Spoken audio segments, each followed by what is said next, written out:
আজকের গল্প বাবা হওয়ার স্বপ্নটা আর পূরণ হলো না। বিয়ের 15 দিন যেতে না যেতেই মেয়েটার মাথা ঘুরানি আর বমি বমি ভাব দেখে শুধু আমি অবাক হইনি, বরং অবাক হয়েছে আমার গোটা পরিবার। অবশেষে পরিবারের চাপে পড়ে নিয়ে গেলাম ডাক্তারের কাছে। চেক আপ করে সত্যিটা প্রকাশ পেল, আমি বাচ্চার বাবা হতে চলেছি। যেখানে খুশি হওয়ার কথা সেখানে আমার ভীষণ রাগ হচ্ছিল। মেয়েটিকে বাড়িতে নিয়ে আসলাম। মেয়েটার চোখে চোখ রেখে জানতে চাইলাম, সত্যি কি এই বাচ্চার বাবা আমি? মেয়েটা চুপ করে আছে, কোনো উত্তর নেই।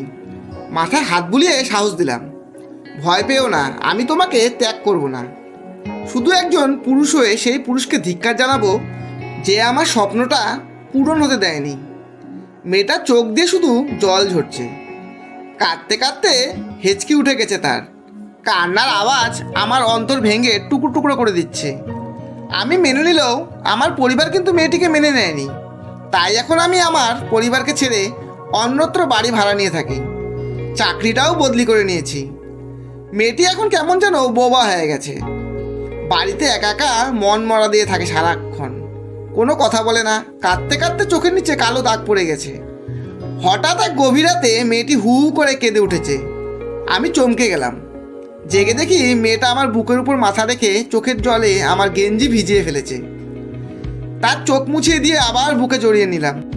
আমি ওকে একটুও ঠকাইনি, তবে সে আমাকে ঠকিয়েছে, এটাই তার দুঃখ।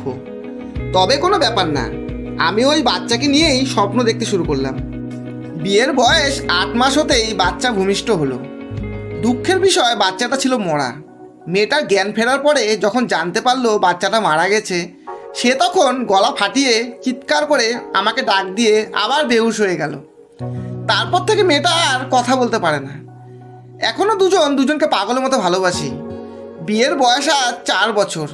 বাবা হওয়ার স্বপ্নটা আর পূরণ হলো না। তবুও সারাদিন পরিশ্রম শেষে যখন ডিম লাইটের আলো নিভিয়ে মেয়েটা আমার বুকের উপর মাথা রাখে, বিশ্বাস করুন আমি তখন স্বর্গের ছোঁয়া পাই। ভালো থাকুক ভালোবাসা, ভালো থাকুক ভালোবাসার মানুষগুলো। ভালোবাসার কাছে অনেক বড় ভুলও ক্ষমার যোগ্য হয়ে যায়। ভালোবাসুন, কিন্তু কোনো গোপন না রেখে সত্যি বলে। ধন্যবাদ। গল্পটা যদি ভালো লাগে একটা লাইক অবশ্যই দেবেন এবং বন্ধু ও প্রিয়জনদের শেয়ার করে চ্যানেলটি সাবস্ক্রাইব করে পাশে থাকবেন।